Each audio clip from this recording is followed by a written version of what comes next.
धर्म मीमांसा के अपने सभी श्रोताओं के लिए सादर प्रणाम। आज के इस नए एपिसोड में, अपनी नई कड़ी में, श्रृंखला में आज हम फिर भारत के शौर्य की गौरव गाथा, मुगल काल के भूले बिसरे हिंदू योद्धा, इसी पुस्तक पर आगे विचार करेंगे। और आज हम महायोद्धा योगराज सिंह गुर्जर, जो इस पुस्तक में पहले ही अध्याय में उनके बारे में हमने दिया है, उस पर विचार करने का प्रयास करेंगे। कौन थे ये महायोद्धा और किस प्रकार से और क्यों इन और इन जैसे अन्य योद्धाओं की गौरव गाथा को भारत के इतिहास से मिटा दिया गया। ये भी हैं, और समय मिलेगा तो अगले अध्याय पर भी विचार करेंगे। भूला भंगी और हरवीर सिंह गुलिया, इस पुस्तक में हमने दूसरे अध्याय के रूप में उनको लिया है। पुस्तक में इसकी शुभाशंसा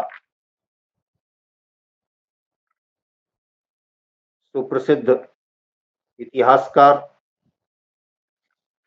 बहन कुसुमलता केडिया जी के द्वारा की गई है। और जैसा कि मैंने पहले ही बताया था, इस पुस्तक को अक्षय प्रकाशन 208 MG house 2 community centre Wazirpur industrial area के द्वारा प्रकाशित किया गया है। श्री हरीश जी इस प्रकाशन को चलाते हैं। तो मैं बताना चाहूंगा कि महाराज योगराज सिंह गुर्जर किस काल में हुए, कब हुए। तो जो मुगलों का पूर्वज कहा जाता है, तैमूर लंग, जिसने 1398 में भारत पर आक्रमण किया था, और उसके उस आक्रमण के पश्चात से जो परिस्थितियां देश के लिए बनी, उनमें जिस प्रकार से उस समय के हमारे हिंदू वीर योद्धाओं ने, सनातनी धर्म के रक्षकों ने देश के लिए काम करने का संकल्प लिया, वह इतिहास का एक गौरवपूर्ण पृष्ठ है। और उनका सिरमौर उस समय जो बना था, वो योगराज सिंह गुर्जर थे। महायोद्धा योगराज सिंह गुर्जर, जिनके बारे में हमें विशेष जानकारी पुस्तक, जो मैंने आपको पिछली बार भी बताई थी, सर्वखाप पंचायत का इतिहास, उसी से प्राप्त होती है। और उस पुस्तक के माध्यम से जानकारी मिलती है कि इनका वजन 63 धड़ी था। 63 धड़ी का अभिप्राय हो गया कि 315 किलो वजन था। 22 सेर दूध एक साथ पी लेते थे। 4 सेर अन्न को खाते थे, यानी इतने की रोटियां इनके लिए बनती थी। 1.5 सेर घी पी लेते थे एक साथ, और 3 पाव शहद पीते थे। ये बलिष्ठ योद्धा केवल ये नहीं कि अनाज को बिगाड़ने के लिए इतना खा रहा था, बल्कि इसकी वीरता की भी धाक थी। जिस समय तैमूर लंग वहां से एक तूफान की भांति चला रहा था, देश की सीमाओं में प्रवेश कर गया, तो कोई रोकने वाला नहीं मिला। उसके अन्याय और अत्याचार के सामने कोई खड़ा नहीं हो रहा था। जिसने दिल्ली के पास में आकर के लौनी कस्बे में 1 लाख हिंदुओं के सर कलम करके उनकी मीनारें बनवा दी थी, ऊंचा टीला खड़ा कर दिया था।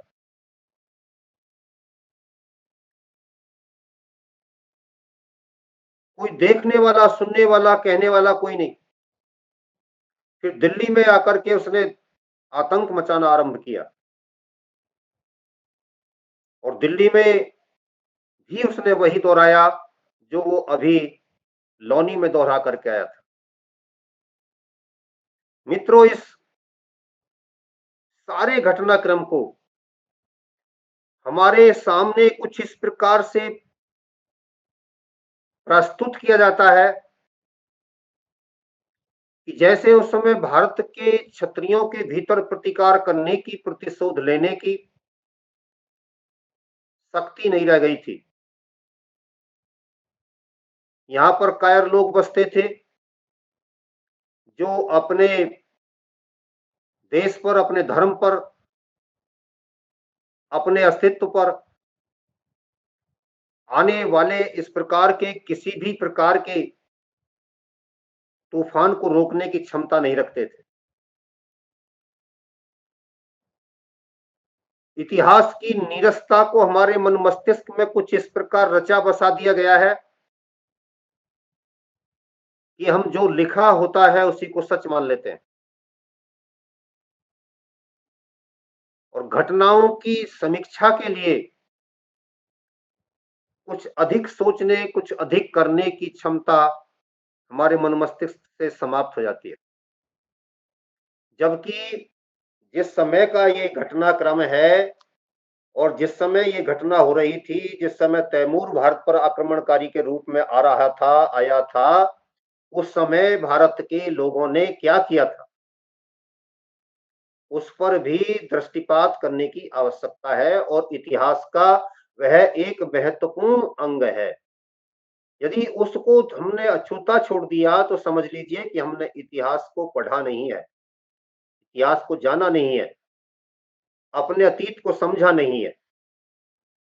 उस समय लोग इधर उधर तितर बितर होकर के भाग नहीं रहे थे, भयभीत होकर के घरों को छोड़ करके चले नहीं गए थे कहीं, बल्कि जो लौनी में हुआ था उसके अत्याचारों का प्रतिशोध लेने के लिए लोग एकत्र हो रहे थे। और जो आज का ये मेरठ का क्षेत्र है, हरिद्वार का क्षेत्र है, और जो जिसको आज हम एनसीआर कहते हैं, इससे और थोड़ा सा विस्तार दे लीजिए। इस पुस्तक के माध्यम से मालूम होता है कि इसके 100 मील, दिल्ली के चारों तरफ के 100 सवा 100 मील का जो क्षेत्र था, उस तक के लोगों ने एकत्र होकर के 80,000 लोगों की एक सेना तैयार की थी, जिसका नेता उन्होंने उस समय योगराज सिंह गुर्जर को चुना था। सरखा पंचायत की बैठक हुई थी, उस बैठक में विधिमत यह प्रस्ताव रखा गया था कि इसका नेतृत्व करने के लिए कौन आएगा या किसका नाम प्रस्तावित किया जाना चाहिए। तब लोगों ने सर्वसम्मति से यह निर्णय लिया था कि योगराज सिंह गुर्जर को इसकी कमान सौंपी जाए, जिसे उन्होंने सहर्ष स्वीकार किया। अब आप देखिए, इसी समय हमारी वीरांगना शक्ति भी कहीं पीछे नहीं थी, बल्कि उसने भी 40,000 की संख्या में एकत्र होकर के देश, धर्म और संस्कृति की रक्षा का प्रण लिया था, प्रतिज्ञा ली थी, सौगंध उठाई थी। रामप्यारी गुजरी उसका नेतृत्व कर रही थी, और भी हमारी अन्य वीरांगनाएं थीं जो उप सेनापति का दायित्व निभा रही थी, कोई सलाहकार का दायित्व निभा रही थी, कोई अपने अपने क्षेत्र की जिसको जितनी जितनी जानकारी थी और जितना जितना जिसके भीतर देश, धर्म और संस्कृति के प्रति कुछ कर गुजरने का जज्बा था, वैसी वैसी भूमिकाएं सब लेने के लिए तैयार हो गई। सबके भीतर एक भाव था कि यदि देश पर आफत आ गई है तो घरों में नहीं बैठेंगे, बल्कि जो आफत को लेकर के आया है उसको मिटा करके घरों में वापस जाएंगे। जिन लोगों को 1 लाख की संख्या में लौनी में काट दिया गया है, उनका खून व्यर्थ नहीं जाने देंगे। और इसी बात को लेकर के, इसी संकल्प को लेकर के सब आ रहे थे, एकत्र हो रहे थे। तो यह संकल्प लिया गया। अब संकल्प को क्रियान्वित भी करना था। भूला भंगी को, जो हमने इस पुस्तक के दूसरे अध्याय में उसके बारे में जानकारी देने का प्रयास किया है, उन्हें योगराज सिंह गुर्जर जी के साथ उप सेनापति के रूप में नियुक्ति दी गई। देखिए, भंगी और राष्ट्र धर्म के लिए बनाई गई सेना का उपसेनापति, और वो भी सर्व खाप पंचायत के द्वारा नियुक्ति प्रदान की जा रही है। सब जाति बिरादरी के लोगों ने अपना नेता उनको चुना, उनकी वीरता को प्रणाम किया। इसका अभिप्राय है कि तैमूर लंग के आने के समय तक भी हमारे भीतर जातिवाद का जहर इतना नहीं था। लोग वीरता को प्रणाम करते थे और कर्म प्रधान कर्मगत आधार पर जो हमारे यहाँ पर वर्ण व्यवस्था थी, उसके अनुसार समाज संचालित हो रहा था। उसी के आधार पर भूला भंगी को उस सेना का उप सेनापति बनाया गया। उनके साथ हरवीर सिंह गुलिया जाट थे, वीर योद्धा थे, उनको भी दायित्व दिया गया। अलाउद्दीन खिलजी के जमाने में हमारे जिन महत्वपूर्ण सरदारों, महारथियों, सेनापतियों आदि को मुस्लिम सेना गिरफ्तार कर लेती थी, उनके द्वारा उनसे अलाउद्दीन खिलजी अपने सैनिकों का मल उठवाया करता था, वो भी सर पे रख करके। ये यहां से परंपरा आई है, उससे पहले भारत में ऐसी परंपरा नहीं थी। इसको अमानवीय माना जाता था, मानवता के विरुद्ध अपराध था ऐसा काम कराना। इसी को कालांतर में हमारे शूद्र शब्द के साथ जोड़ दिया गया, जो कि गलत है। यहां से शब्द चला, और जिन लोगों से इस प्रकार के कार्य कराए जा रहे थे,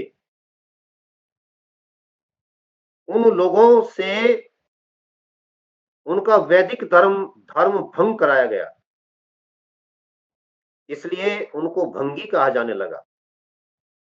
परंतु वो कितने महान थे, आज के परिप्रेक्ष्य में इस बात को भी समझने की आवश्यकता है, जो हमने इसमें लिखा भी है। कितने महान थे, ये सारे कार्य किए, और इसके करने के उपरांत भी उन्होंने अपने वैदिक धर्म को छोड़ा नहीं, उससे जुड़े रहे। अनेक बार अपने भाइयों से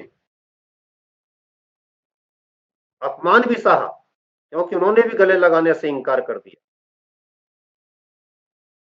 दूर से, दूर बस्तियों से खड़े होकर के वो बात करते थे।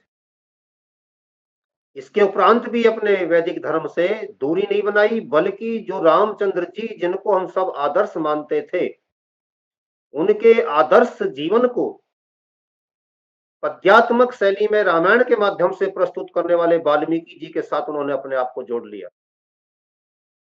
इतना बड़ा काम था। जैसे महर्षि वाल्मीकि जी रामचंद्र जी के साथ जुड़ गए पद्यात्मक शैली में एक ग्रंथ को लिखकर,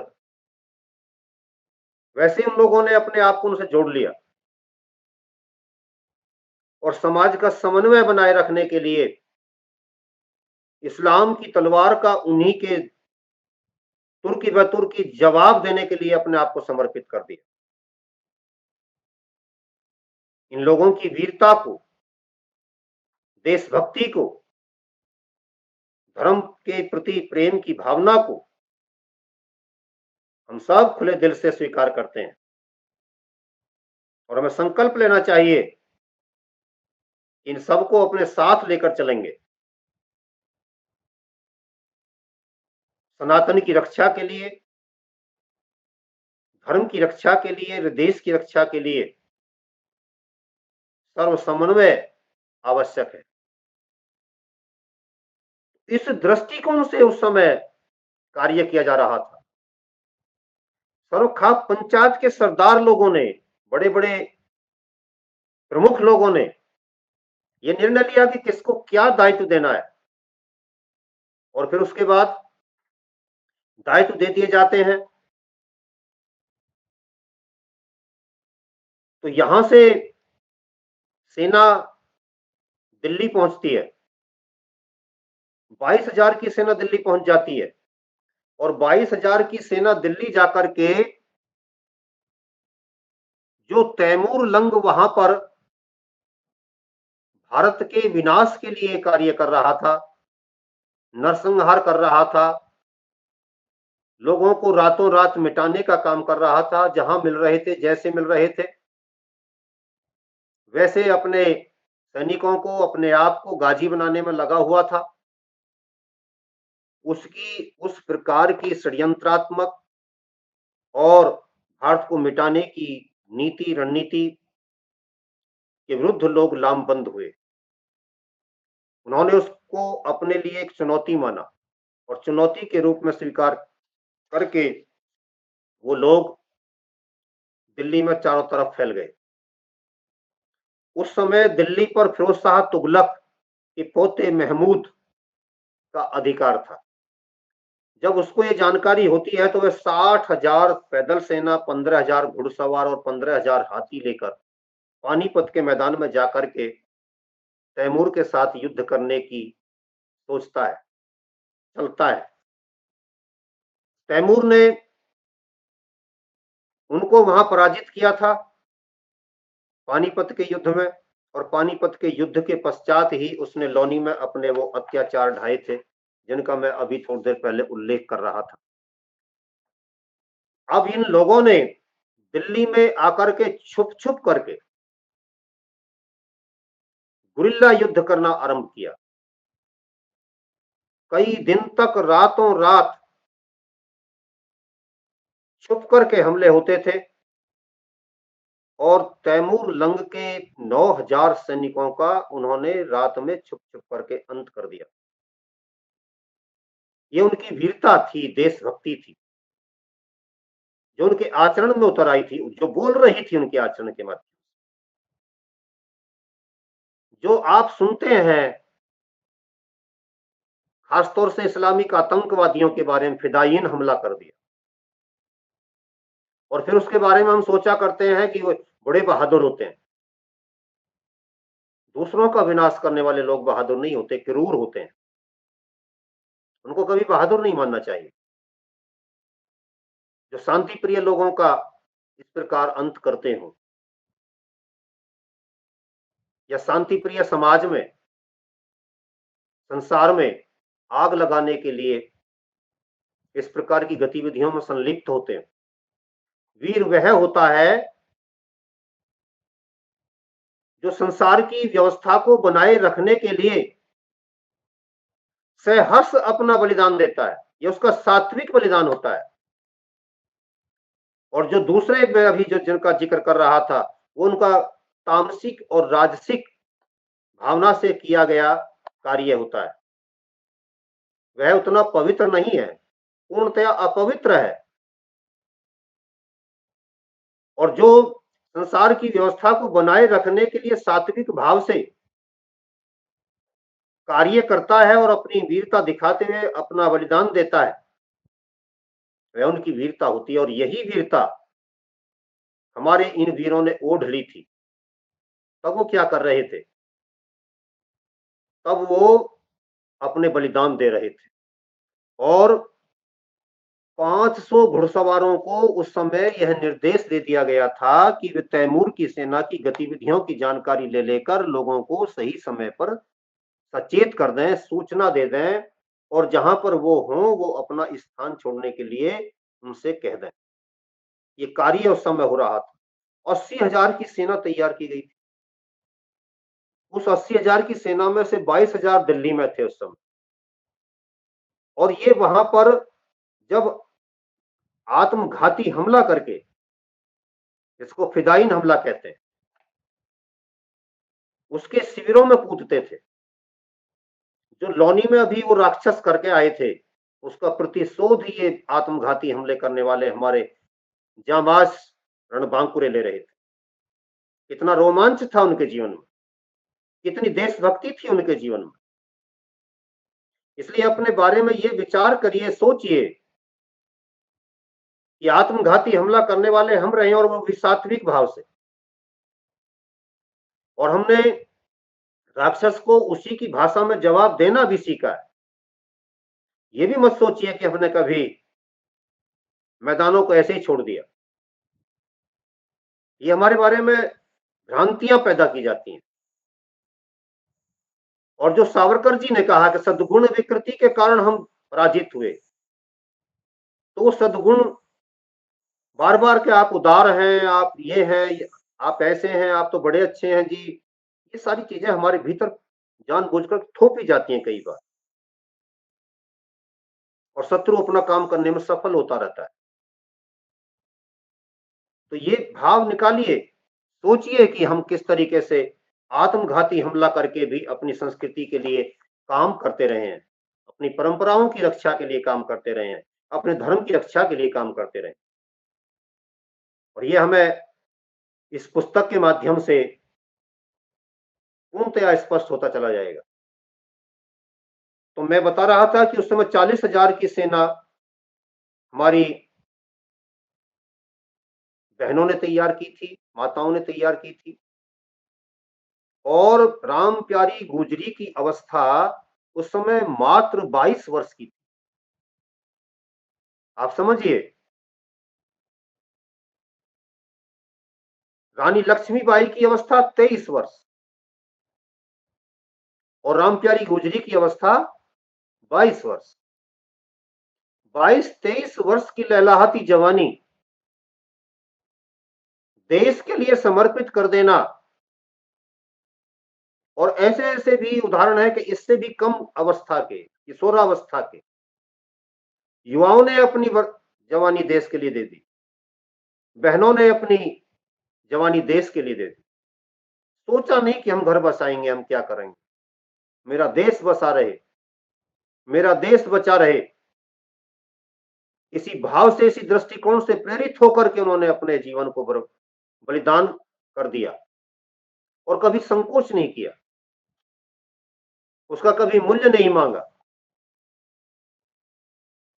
सरों के मूल्य नहीं लिए, वेतन नहीं लिए इस बात के कि हम सेना के लिए काम कर रहे हैं, हमको वेतन दे दीजिए।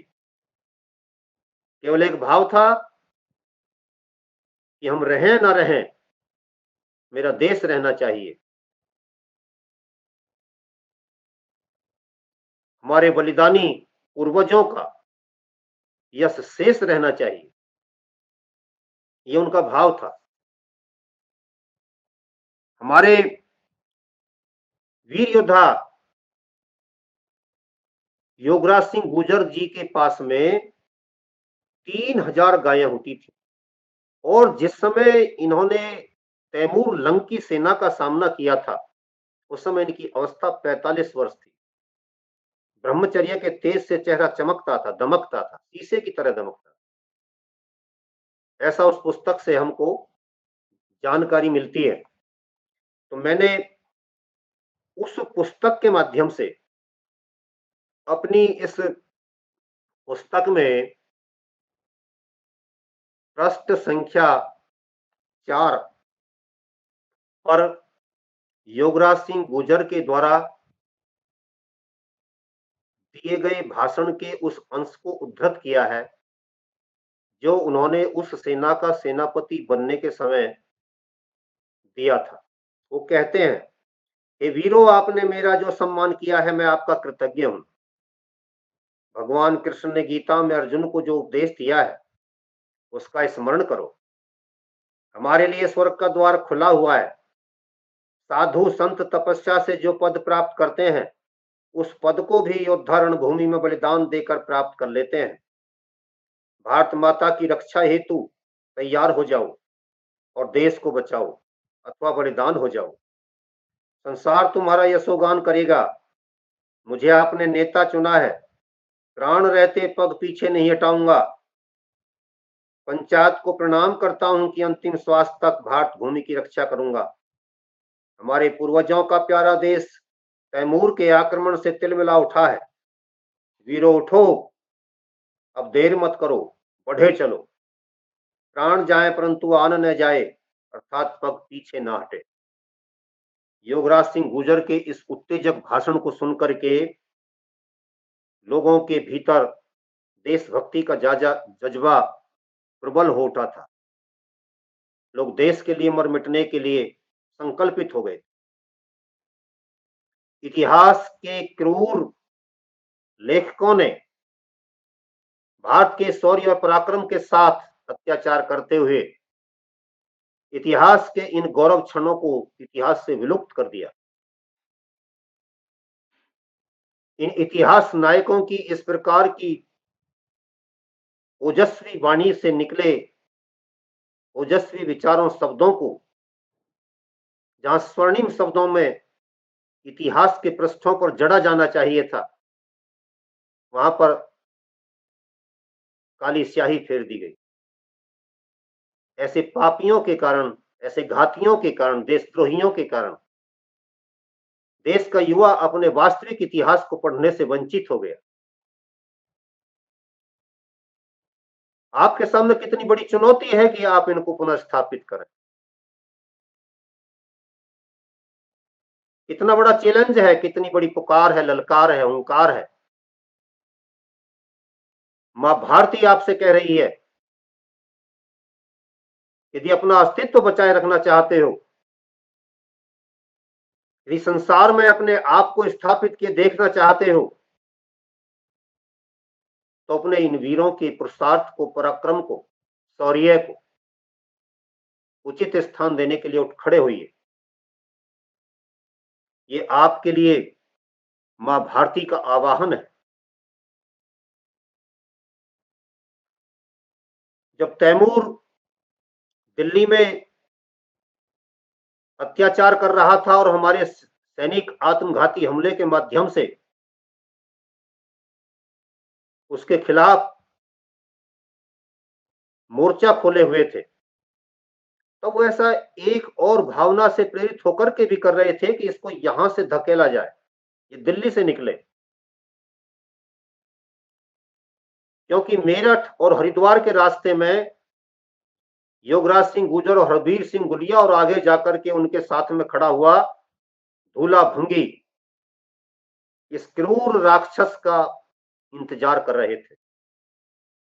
रामप्यारी गुजरी अपनी वीरांगनाओं के साथ हाथों में तलवार लिए खड़ी थी कि राक्षस यहां से गुजरे और लौनी के अत्याचारों का बदला हम उससे लें।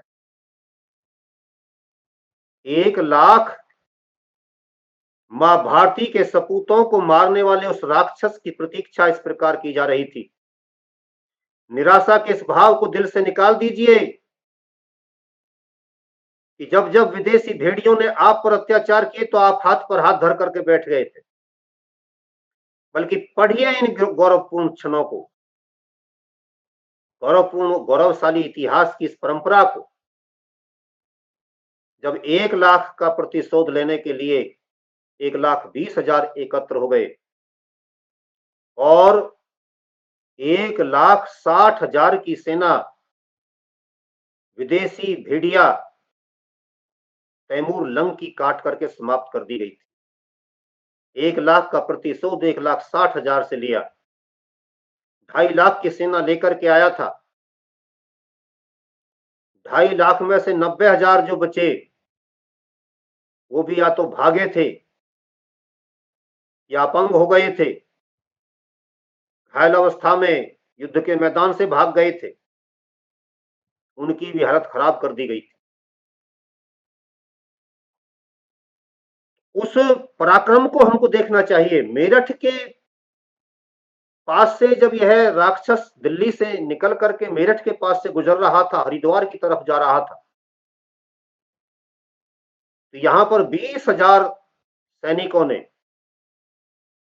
जो उस समय खाप पंचायत के लोग थे, वीर योद्धा थे, जिनको वो मल्ल कहते थे, उन लोगों ने उसका तलवारों से यहां सामना किया था,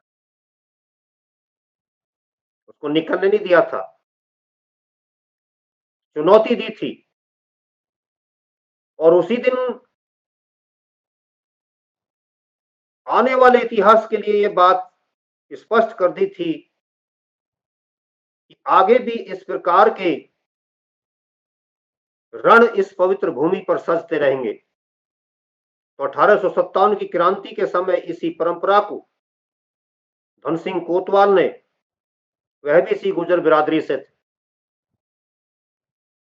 कायम रखा, स्थापित रखा और बड़ी शान के साथ कोतवाली पद को लात मारते हुए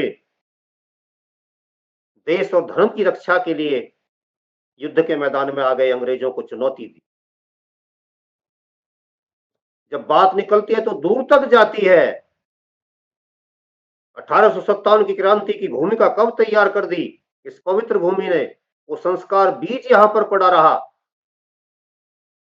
जिसने धन सिंह कोतवाल गुर्जर को इस बात के लिए प्रेरित किया, यदि आज मातृभूमि,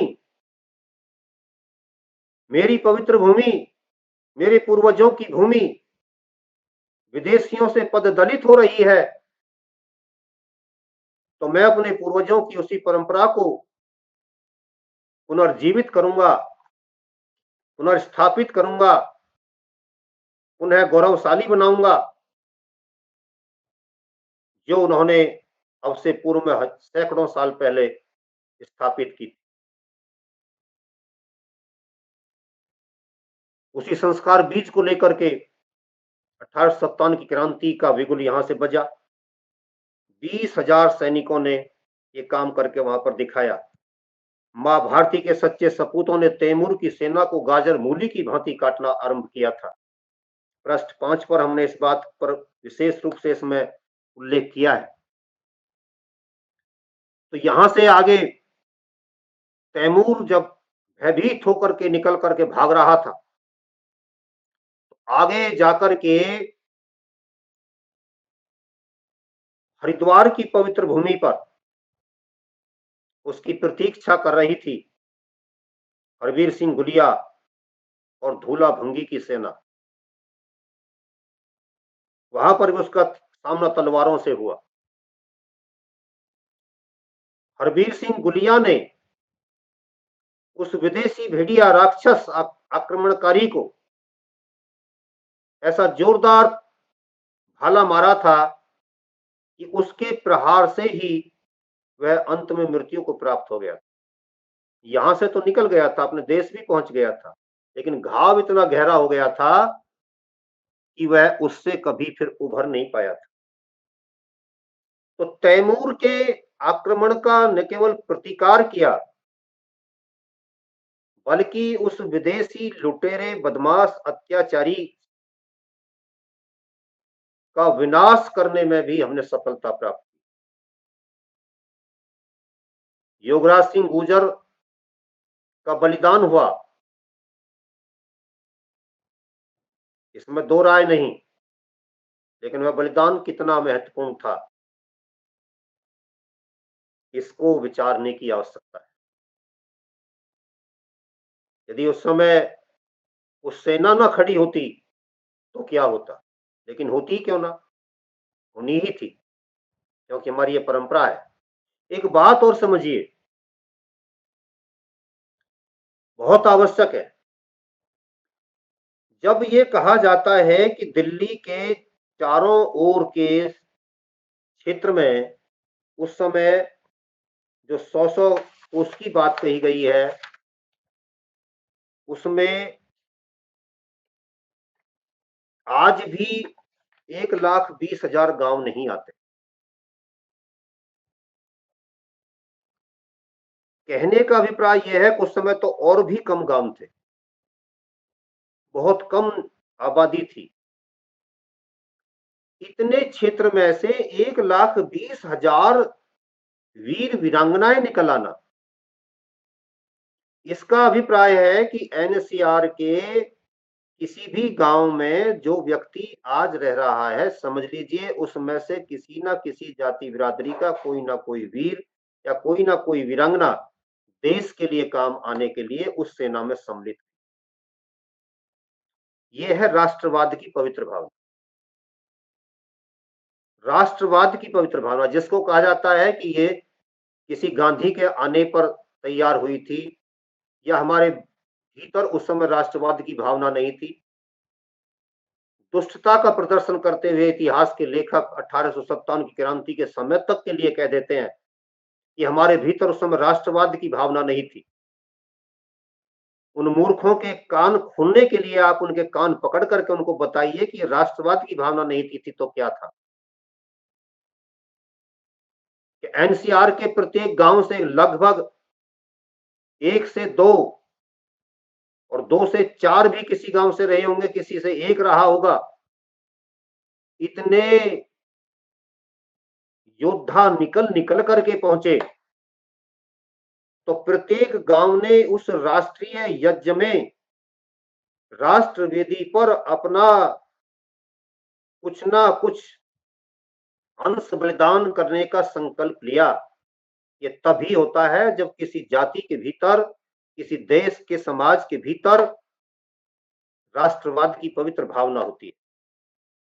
और ये राष्ट्र, ये भारत राष्ट्र, ये सनातन परंपरा तो ऋग्वेद के जमाने से, सृष्टि के प्रारंभ से राष्ट्र के लिए काम करने का संकल्प लेकर के आगे बढ़ी। ये कबीलों की संस्कृति वाला देश नहीं है जहां मूर्ख और जाहिल लोग एक दूसरे पर अत्याचार करते हुए एक दूसरे कबीले को समाप्त करने का संकल्प लेकर के लड़ते भिड़ते रहने वाले लोग हों। ये सुनियोजित ढंग से, सात्विक भाव से जीवन जीने वाले ऋषियों का पवित्र देश है, उनकी पवित्र भूमि है, जहां पर एक एक दूसरे के काम आने की भावना से प्रेरित रहता है। इसलिए यह ऋषियों का देश है, सात्विक भाव के लोगों का देश है। और इसीलिए यह प्राचीन काल से परमपिता परमेश्वर से कहता आया है कि मन्युरसी मन्युरमयी देही, आप मन्युवान हो, मुझे भी मन्यु दीजिए। क्रोधी है, मन्यु का अभिप्राय क्रोधी, लेकिन कौन सा क्रोध? वह तामसिक और राजसिक भाव वाला क्रोध नहीं जिसमें दूसरों पर क्रूरता के साथ अत्याचार किए जाते हैं, जैसा इस्लाम पहले दिन से करता है, आज भी कर रहा है। बच्चों के कलेजे निकाल करके तलवार के चोंच दे करके माँ के सामने तड़पा तड़पा करके जिसको आनंद आता हो, वो क्रूर होता है, वीर नहीं होता है। और यदि वो उसी परंपरा को आज भी बनाए हुए है तो समझ लीजिए कि वो क्रूरता को बनाए रखकर उसी में जीना चाहता है। और आप माँ को माँ का बच्चा दिलाते हैं, जो उसका जैसा जिसका जिस पर अधिकार है। आप नैसर्गिक न्याय में विश्वास रखते हैं, नेचुरल जस्टिस में विश्वास रखते हैं, उसको दिलवाते हो, ले जाइए, ये आपका है, हमारा इस पर अधिकार नहीं है। आप कर्तव्यशील हैं, ये सनातन है। और सनातन के इसी भाव को, इसी विचार को, इसी मौलिक चिंतन को बचाए बनाए रखने के लिए आपके इन वीर वीरांगनाओं ने काम किया था, जिनका उल्लेख हम यहां कर रहे हैं। इसी भाव से प्रेरित होकर के भारत के शौर्य की गौरव गाथा मुगल काल के भूले बिसरे हिंदू योद्धा यह पुस्तक लिखी गई। कि उनके उस सात्विक भाव को, उनके उस मंजूरसी मंजूरमयी देही की पवित्र प्रार्थना को कहीं ना कहीं इंगित किया जाए, समेकित किया जाए, समायोजित किया जाए, प्रस्तुत किया जाए, जिससे हमारी पीढ़ी लाभान्वित हो, उसको पता चले यदि आज हम जीवित हैं और स्वतंत्र भारत में रह करके श्वास ले रहे हैं, तो इसका कारण है कि हमारे पूर्वजों ने बलिदान दिया हमारे अस्तित्व को बचाए रखने के लिए। और उनमें से एक योगराज सिंह गुर्जर है। जिनकी और जिनके बलिदान की जितनी प्रशंसा की जाए उतनी कम है। मैं ये बताना चाहता हूं, प्रख्यात कवि चंद्र भट्ट ने इस युद्ध का आंखों देखा हाल लिखा है, जिसे सर्वखाप पंचायत का राष्ट्रीय पराक्रम नामक पुस्तक में स्थान दिया गया है। पुस्तक से हमें पता चलता है कि वीर योगराज सारे युद्ध की समाप्ति तथा विजय के पश्चात ऋषिकेश के वन में स्वर्ग सिधार कर अमर हो गए थे। लाखों योद्धाओं, मल्लों, वीरों ने एकत्रित होकर ऋषिकेश में गंगा के तट पर शास्त्रीय रीति से वीर प्रधान सेनापति योगराज का अंतिम संस्कार किया। यहाँ शब्द लाखों योद्धाओं का है। तो उनके जीवन का जब अंत हुआ और उनकी अंतिम यात्रा निकाली गई, तो उसमें लाखों मल्लों ने सम्मिलित होकर के अपने नेता को श्रद्धांजलि अर्पित की। ये देश है वीर जवानों का, इन जवानों का, इन वीरों का देश है। ये नचगइयों का देश नहीं है, ये उन कायरों का देश नहीं है कि जो एक गाल पर चांटा मारे तो दूसरे को भी सामने कर दीजिए। ऐसी मानसिकता अपने पराक्रम को कम करके आंकने वाले लोगों की हुआ करती है। हम किसी की आलोचना नहीं कर रहे, हम सबके प्रति सम्मान का भाव रखते हैं, लेकिन अगर हमारे पराक्रम के, शौर्य के, वीरता के भावों का कोई कहीं हनन करता हो और अपनी नई मान्यताओं को इस समाज पर थोपने का प्रयास करता हो, तो हम निसंकोच डंके की चोट उस व्यक्ति को, उस सोच को, उस मानसिकता को राष्ट्रघाती सोच कहते हैं, मानते हैं और मानते रहेंगे। ये मानना ही चाहिए। किसी भी जीवंत राष्ट्र को अपना अस्तित्व बचाए रखने के लिए इस प्रकार की भावनाओं को प्रकट करने में किसी प्रकार का संकोच नहीं करना चाहिए, क्योंकि राष्ट्र से बड़ी कोई चीज नहीं है। और यदि किसी आरोपित विचार या विचारधारा के चलते राष्ट्र का अहित होता हो, राष्ट्र मरता हो, तो समझ लीजिए कि ऐसी विचारधारा को त्यागने में देर नहीं करनी चाहिए।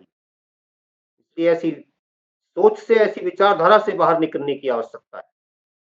और जिन लोगों ने इस मातृभूमि की रक्षा के लिए समय समय पर अपने बलिदान दिए हैं, उनके प्रति नतमस्तक होना हम सबका राष्ट्रीय दायित्व है।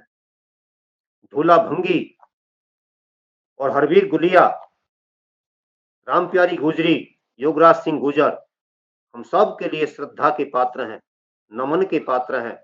उनके प्रति हम हृदय से नतमस्तक होते हैं और ये संकल्प भी लेते हैं कि उनकी दिखाई गई परंपरा का, बनाई गई परंपरा का, दिखाए गए मार्ग का हम अनुसरण करते रहेंगे, ताकि देश बचे, राष्ट्र बचे, हमारा धर्म बचे, हमारा सनातन बचे।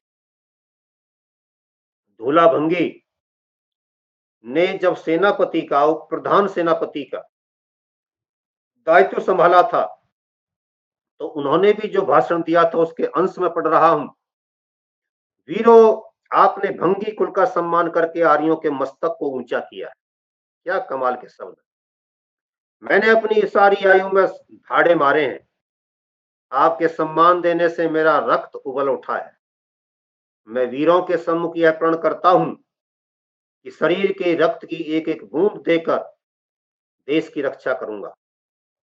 पंचायत सर्वखाप के भगवा झंडे को नीचे नहीं होने दूंगा। मैंने अनेक युद्धों में भाग लिया है। मैं भंगी कुलोत्पन्न पंचायत की मान मर्यादा पर सर्वस्व बलिदान कर दूंगा। अंत में धूला ने अपनी जंघा से रक्त निकालकर प्रधान सेनापति के चरणों में छींटे मारे। म्यान से तलवार निकालकर कहा, प्राण रहते रहते यह तलवार शत्रुओं का रक्त पी जाएगी, म्यान में नहीं जाएगी। इसी समय वहां पर पंचायत में देवी कौर राजपूत कन्या, चंद्रो ब्राह्मण कन्या, हरदेई जाट पुत्री, राम प्यारी गुजरी कन्या और रामदेई तगापुत्री नाम की 5 वीरांगनाओं को सेनापति के रूप में नियुक्ति प्रदान की गई। इन सब ने देश के लिए मर मिटने का संकल्प लिया और इन सब ने ही मिलकर के तैमूर को दिल्ली में गुरिल्ला युद्ध में परास्त करने की रणनीति पर कार्य किया था, जिसका उल्लेख मैं पूर्व में कर चुका हूं। इस प्रकार हमें अपने इन सब योद्धाओं के प्रति नमन का भाव रखना चाहिए। मैं बताना चाहूंगा कि जिस समय तैमूर से हमारे वीर योद्धा हरवीर सिंह गुलिया का संघर्ष हो रहा था, तो उस समय